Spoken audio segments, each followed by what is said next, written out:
पहलगाम में हुए आतंकी हमले और उसके बाद लॉन्च किए गए ऑपरेशन सिंदूर के बाद से जम्मू कश्मीर के लेफ्टिनेंट गवर्नर मनोज सिन्हा जी का ये पहला इंटरव्यू है।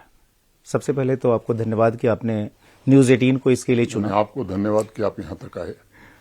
मेरा पहला सवाल आपसे यही होगा कि जब पहलगाम की घटना हुई और उसके बाद से ऑपरेशन सिंदूर हुआ, देश में लोगों के मन में एक जम्मू कश्मीर को लेकर डर बैठ गया कि जाना चाहिए या नहीं जाना चाहिए। क्या कश्मीर के हालात पूरी तरीके से सामान्य हो गए हैं, ऐसा हम मान सकते हैं? और अगर सामान्य हो गए हैं तो बहुत सारे टूरिस्ट स्पॉट्स को आप लोगों ने बंद कर दिया था, उनको कब तक पूरी तरीके से खोल दिया जाएगा? नहीं, ये सच है कि 22 अप्रैल को जो घटना बैसरन घाटी में हुई पहलगांव के, उसके कारण एक दहशत का वातावरण पैदा हुआ। जिस तरह से निर्दोष निरपराध लोगों को निशाना बनाया गया, उससे स्वाभाविक रूप से एक भय का वातावरण बना। लेकिन उसमें एक जो सिल्वर लाइनिंग है, उसको भी मुझे लगता है कि उस पर ध्यान देने की जरूरत है। शायद 50 वर्षों में पहली बार जम्मू कश्मीर की आवाम स्वतः स्फूर्त स्पॉन्टेनियस जिस तरह से आतंकवाद और खासतौर से पाकिस्तान समर्थित आतंकवाद के खिलाफ उठ के खड़ा हुआ है, इसे मैं एक बहुत शुभ संकेत मानता हूं। दुनिया भर में जहां भी इस तरह के आतंकवाद की घटनाएं होती हैं या कॉन्फ्लिक्ट जोन जिन्हें हम कहते हैं, जब आवाम खड़ी होती है तो मुझे लगता है कि आतंकवाद भी खत्म होता है। Security forces, Jammu Kashmir police ने बहुत ही सराहनीय काम किया है यहाँ। मैं उस आंकड़े पर बाद में आऊंगा। सामान्य तौर पर एक धारणा यहाँ थी कि टूरिस्ट को कभी अटैक नहीं किया गया था आतंकवादियों के द्वारा। अधिकांश जो प्रमुख पर्यटक स्थल हैं वो वहां सुरक्षा बल पर्याप्त संख्या में है। ये जो घटना जहां हुई वहां एक सरकारी कमरा भी नहीं है। कई लोग सवाल उठाते हैं, उस बहस में मैं नहीं पढ़ना चाहता हूं। उसके बाद एक सिक्योरिटी रिव्यू में फैसला किया गया था कि फिलहाल के लिए ऐसे टूरिस्ट स्पॉट जहां हम सुरक्षा नहीं दे पा रहे हैं उसको थोड़ी देर के लिए बंद करते हैं। लेकिन उसमें से अधिकांश हमने फैसला करके खोल दिया है। कुछ स्थान बचे हैं। जिस दिन हमने रिव्यू करके 15 या 16 स्थान खोले थे, उस दिन हमने कहा था कि फेज वाइज जो बाकी स्थान है वो भी खोल दिए जाएंगे।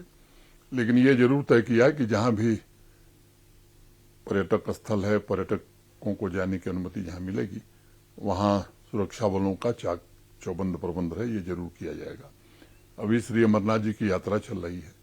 कुछ दिन बाद फिर रिव्यू करके जो बाकी स्थान है उन्हें भी खोलने की कोशिश जल्द से जल्द की जाएगी। आपने श्री अमरनाथ जी की यात्रा की बात की। माना तो ये गया कि शायद इस बार जो श्रद्धालु है वो बहुत कम तादाद में आएंगे, लेकिन एक रिकॉर्ड बनता हुआ दिख रहा है। पहले 6 दिनों में ही 1 लाख से ज्यादा लोगों ने यात्रा की। फिर अगले 9 दिनों में वो आंकड़ा जो है सो 1,62,000 से भी ऊपर पहुंच गया। ये कैसे आप लोग इतना कॉन्फिडेंस दे पाए, चूंकि भय तो काफी हो गया? नहीं, मैं 22 अप्रैल के पहले जो रजिस्ट्रेशन की रफ्तार थी वो गत वर्ष की तुलना में काफी ज्यादा थी। 22 अप्रैल के बाद एक बैक पंजीकरण बहुत कम हो गया और स्वाभाविक रूप से पहलगाम की घटना का उस पर असर था। फिर धीरे धीरे वो पंजीकरण बढ़ने लगा। हमने एक उपाय ये किया था कि जिन लोगों का पंजीकरण 22 अप्रैल के पहले हुआ था उनको हमने SMS कराया कि आप आ रहे हैं या नहीं आ रहे हैं, कंफर्म करिए प्लीज और आपका स्वागत है। तो उसमें से 85,000 लोगों ने रिप्लाई किया कि नहीं, हम आ रहे हैं। एट स्पॉट भी रजिस्ट्रेशन बहुत बड़ी संख्या में करना पड़ा और आज जो मुझे बताया गया है दोपहर तक 1,66,000 से ज्यादा बाबा बर्फानी के भक्त दर्शन कर चुके हैं और अभी उत्साह उसी तरह है। एक उत्सव का माहौल है देश के कोने कोने से, और बाहर भी जो बाबा के भक्त हैं वो भी आ रहे हैं। जम्मू कश्मीर में भी उत्सव का एक माहौल है। यहाँ की आवाम, यहाँ का आम आदमी इन तीर्थयात्रियों के स्वागत के लिए पूरी तरह से तत्पर है। श्राइन बोर्ड और जम्मू कश्मीर प्रशासन ने मिलकर के यात्रियों की सुविधा की दृष्टि से भी काफी अच्छा प्रबंध किया है। पिछले 3-4 वर्षों में सुविधाएं जिस तरह से बढ़ी हैं, मैं समझता हूं कि देश भर के श्रद्धालु इस बात को जान चुके हैं और मुझे लगता है कि जहां विश्वास होता है, आस्था होती है, वहां कोई भय काम नहीं करता है। तो इनके रक्षक भगवान भोलेनाथ ऐसा विश्वास रख करके देश भर से लोग आ रहे हैं। और सिक्योरिटी के भी चाक चौबंद इंतजाम है। 3 टियर सिक्योरिटी सिस्टम बनाया हुआ है, army, CAPF, Jammu Kashmir police, और पूरी मुस्तैदी से सुरक्षा के माकूल इंतजाम किए गए हैं। यात्रियों को सुविधा भी पर्याप्त मिले। मैं उम्मीद करता हूं कि बड़ी संख्या में लोग, वैसे इस बार की यात्रा कम दिनों की, 38 दिनों की है, लेकिन बड़ी संख्या में श्रद्धालु आएंगे और दर्शन करेंगे बाबा का।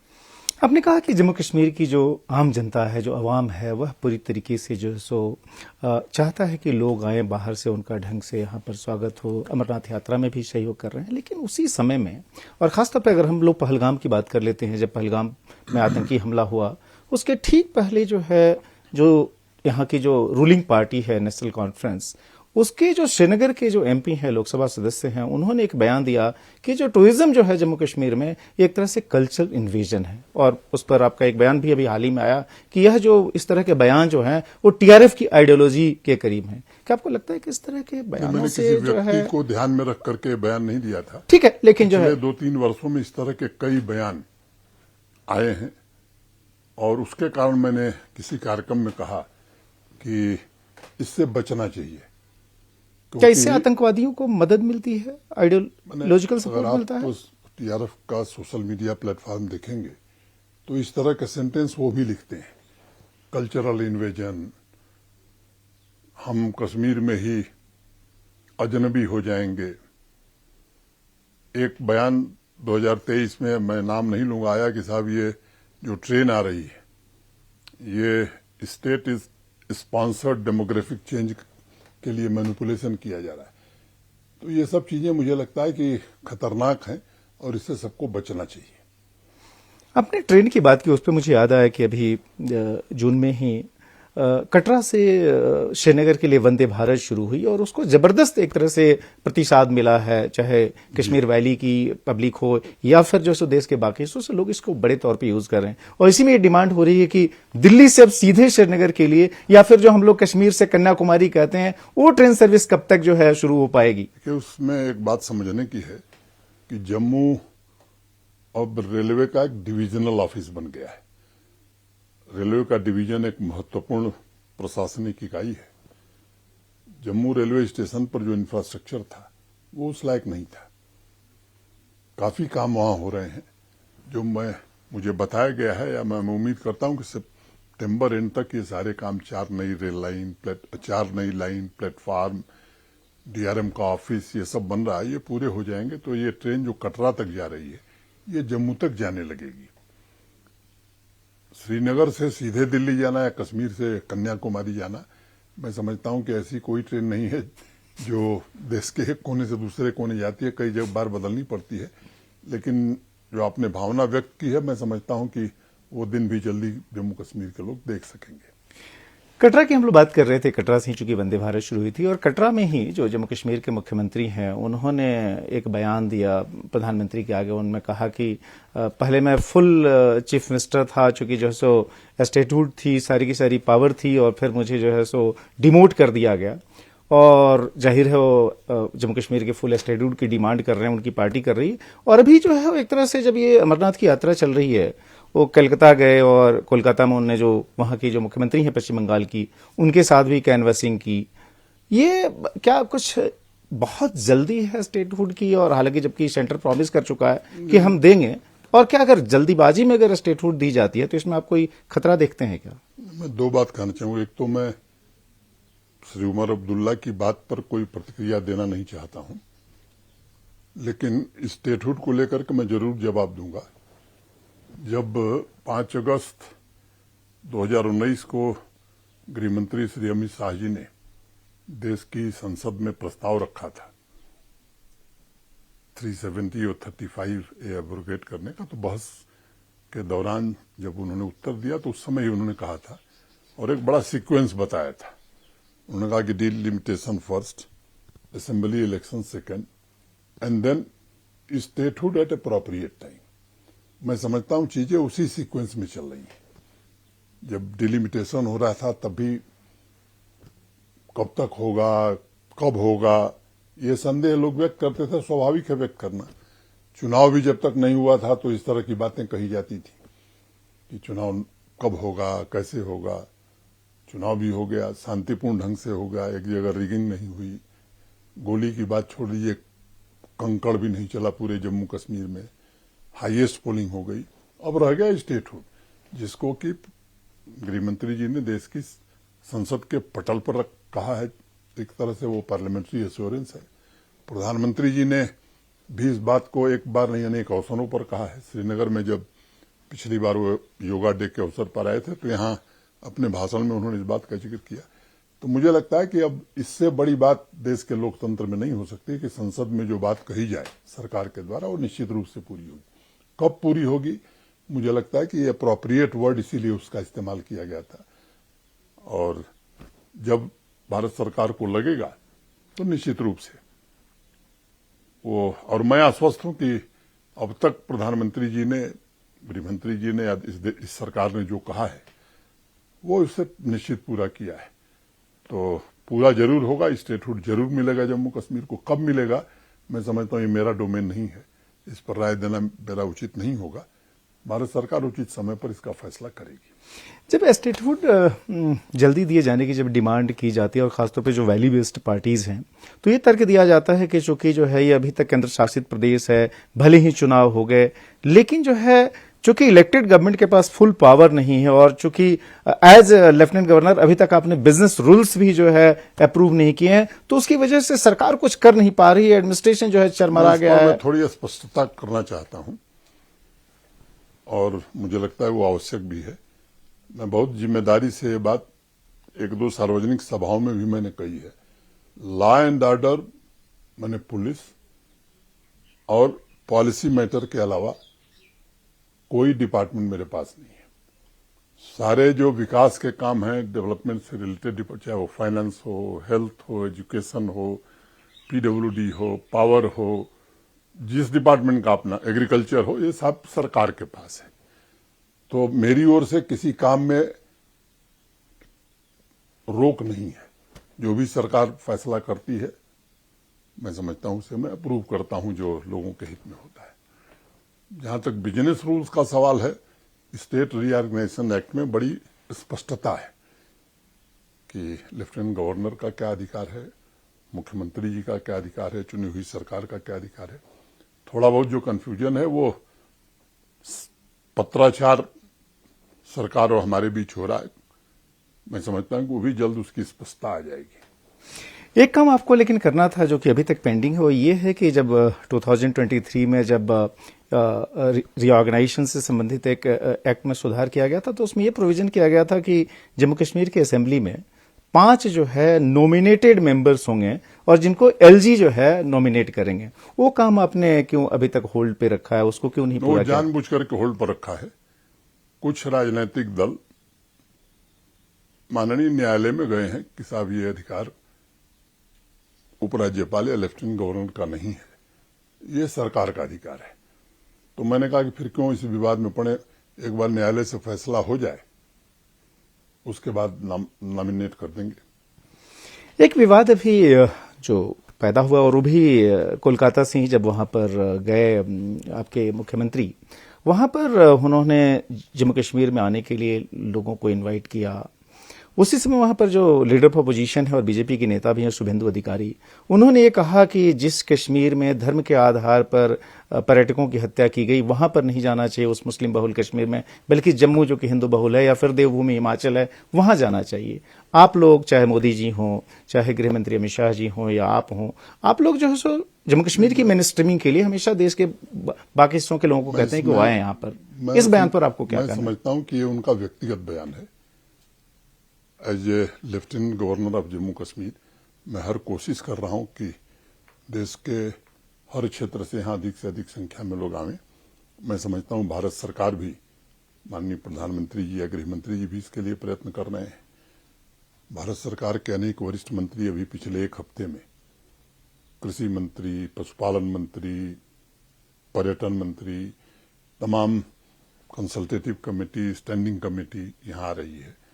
भारत सरकार के अनेक कार्यक्रम हो रहे हैं। तो ये भारत सरकार की घोषित नीति है और इसके लिए सरकार प्रयत्न कर रही। मैं निजी तौर पर भी प्रयत्न कर रहा हूं कि पर्यटकों की संख्या बढ़े, क्योंकि पिछले 4 वर्षों में जिस तरह से पर्यटक यहाँ आए उसके कारण यहाँ की अर्थव्यवस्था में बड़ा उछाल आया, लोगों में समृद्धि आई। अब वो जिन्होंने बयान दिया है उनका वो व्यक्तिगत बयान हो सकता है, मैं समझता हूं कि इस तरह के बयान नहीं देने चाहिए। मैं आपसे जानना चाहता हूं, आपने कहा कि जम्मू कश्मीर की अर्थव्यवस्था को बेहतर करने के लिए और जो कि रिफ्लेक्ट भी हो रहा है, चूंकि जो सो इन्वेस्टमेंट काफी आई, इकोनॉमी की साइज यहां पर बढ़ी, लेकिन ये जो पहलगाम जैसी जब घटनाएं होती हैं तो क्या निवेशक जो है, जो इन्वेस्टर है, कहीं ना कहीं घबरा जाता है और इससे जो सो राज्य के इन्वेस्टमेंट इन्वायरमेंट पे आपको इम्पैक्ट होता हुआ देख रहे हैं? उसके इंटेंट को समझने की जरूरत है। वो घटना ही इसलिए कराई गई थी, एक ये संदेश देना कि जम्मू कश्मीर में सब कुछ ठीक नहीं है, अभी हम कुछ कर सकते हैं। दूसरा, कम्युनल लाइंस पर डिवीजन करना। तीसरी कोशिश थी कि जम्मू कश्मीर के लोग या खासतौर से कश्मीर के लोग जो देश के दूसरे हिस्सों में हैं उनके साथ दुर्व्यवहार हो, जिसे भारत सरकार ने बहुत प्रभावशाली ढंग से रोका। और चौथा, यहां शांति हो, यहां विकास हो, यहां समृद्धि हो, ये पाकिस्तान को कभी पछता नहीं। जिस अर्थव्यवस्था की आप बात करें तो मोटे तौर पर 5-6 साल में अर्थव्यवस्था की साइज डबल हो गई। जिसके पास एक होटल था उसने न्यूनतम एक नया होटल तो बना ही लिया है, कई लोगों ने तो 2-2, 3-3 बना लिए। पिछले 4 वर्षों में 5,000 से ज्यादा होटल केवल कश्मीर वैली में बने। तो मैं समझता हूं कि ये पाकिस्तान को पच नहीं रहा था और जानबूझ करके उसने पहलगाम की घटना कराई ताकि यहां के लोग बेरोजगार हो सकें, आर्थिक रूप से विपन्न हो सकें। तब उसको लगता है या उसके संगठनों को लगता है कि जो ये रिक्रूटमेंट जीरो हो गया है, शायद तब लोकल रिक्रूटमेंट हो सके। मैं उसे इस तरह से देखता हूं। आपने कहा कि पाकिस्तान ऑब्वियसली जो है, जो जम्मू कश्मीर में आतंकवाद है उसको स्पॉन्सर करता है, उसको शह देता है, अपने यहाँ ट्रेन करवाता है आतंकियों को। उस पाकिस्तान से यहाँ तक कि जब पहलगाम की घटना हुई और भारत ने ऑपरेशन सिंदूर लॉन्च किया, उसके बाद भी जम्मू कश्मीर के जो प्रोमिनेंट पॉलिटिशियंस हैं या पार्टीज हैं, चाहे फारूक अब्दुल्ला हो या महबूबा मुफ्ती हैं, वो उसी पाकिस्तान से बार बार बात करने की बात करते हैं, जबकि भारत सरकार की स्टेटेड पॉलिसी है कि पाकिस्तान जो टेरर स्पॉन्सर, उससे बातचीत नहीं की जाएगी। मैंने सबको राष्ट्र के नाम संदेश देने की जरूरत नहीं है। ये फैसला भारत सरकार करती है कि बात होगी या नहीं। जब भारत सरकार ने कह दिया कि ट्रेड और टेरर साथ साथ नहीं चलेंगे, टॉक और टेरर एक साथ नहीं चलेंगे, आतंकवाद और पानी एक साथ नहीं बहेंगे, तो मैं समझता हूं इसके बाद किसी के कुछ कहने का मतलब, जब प्रधानमंत्री जी ने ये बात कह दी है तो ये घोषित भारत सरकार की नीति है। कुछ लोग विभिन्न कारणों से बयान देते हैं समय समय पर, उस पर बहुत ध्यान देने की भी जरूरत नहीं देनी चाहिए। टेरर पे मुझे याद आया कि जब आप आज से 5 साल पहले अगस्त 2020 में आपने जम्मू कश्मीर के लेफ्टिनेंट गवर्नर का पद संभाला, तो आपने सिस्टम से उन लोगों को बाहर करना शुरू किया जो कि या तो टेररिस्ट थे या फिर टेररिस्ट को सपोर्ट कर रहे थे। दूसरी तरफ आपने जो है एक नया अभियान लॉन्च किया है कि जो लोग टेररिज्म के असली विक्टिम थे उनको मदद पहुंचाई जाए, टेररिज्म के जो केसेस जो थे उसमें जो है सो प्रोसीडिंग आगे बढ़ सके। क्यों ऐसा रहा कि जो रियल जो विक्टिम्स हैं उनको मदद नहीं मिल पाई और जो इस तरह के टेररिस्ट सपोर्टर्स थे या टेररिस्ट थे वो सरकारी सिस्टम में जगह पा गए? ये सच है कि बड़ी संख्या में आतंकवाद से जुड़े हुए लोग, सीधे जुड़े हुए लोग या आतंकवाद के इकोसिस्टम को सपोर्ट करने वाले लोग यहां सरकारी तंत्र में घुस गए थे।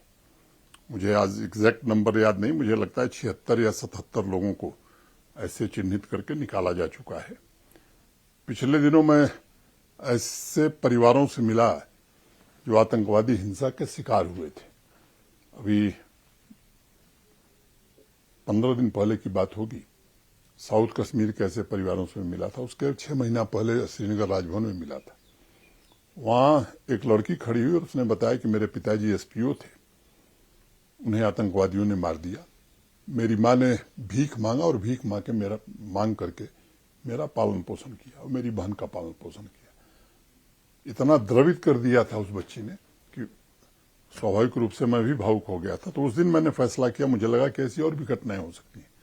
तब कुछ फैसले हम लोगों ने किए और ये फैसला प्रशासनिक अधिकारियों के साथ सार्थक चर्चा के बाद की गई। उसमें चीफ सेक्रेटरी, डीजीपी, अनेक सारे वरिष्ठ अधिकारी शामिल हैं। एक फैसला ये, और हमने एक हेल्पलाइन जारी की कि आप इस पर कंप्लेन करिए। डिस्ट्रिक्ट कलेक्टर्स को कहा कि आप अपने दफ्तर में ऐसे लोग आते हैं तो उनको इंटरटेन करिए। बड़ी संख्या में ऐसी एप्लीकेशंस आई हैं जो उसमें अहर लोग हैं, माने एलिजिबल लोग हैं, जो आतंकी हिंसा में मारे गए, जिनको नियम के मुताबिक फाइनेंशियल असिस्टेंस मिलना चाहिए था, जो एमएचए देता है। SRO 43 के अंतर्गत उनके नेक्स्ट ऑफ किन को सरकारी नौकरी मिलनी चाहिए थी, वो काम प्रारंभ कर दिया गया है। बारामूला में अनेक ऐसे परिजनों के नेक्स्ट ऑफ किन को हम जम्मू कश्मीर प्रशासन का अपॉइंटमेंट लेटर देने जा रहे हैं। पुलिस भी इस मामले की जांच कर रही है। इसके विवरण मेरे पास अभी पुलिस हेडक्वार्टर ने भेजे हैं। बड़ी संख्या में शिकायतें आई हैं, कई की FIR नहीं दर्ज हुई है, कई की प्रॉपर्टी जब्त कर लिया था आतंकवादियों ने, कई के घर जला दिए थे। पुलिस भी माइन्यूटली एक एक घटनाओं की जांच कर रही है।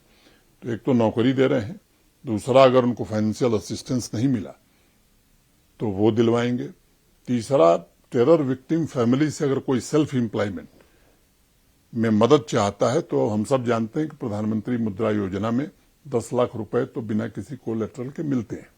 अब प्रधानमंत्री जी ने उसकी सीमा बढ़ाकर 20 लाख कर दी। तो जम्मू कश्मीर बैंक को हमने कहा कि ऐसे परिवारों को प्राथमिकता के आधार पर आप आर्थिक सहायता देंगे।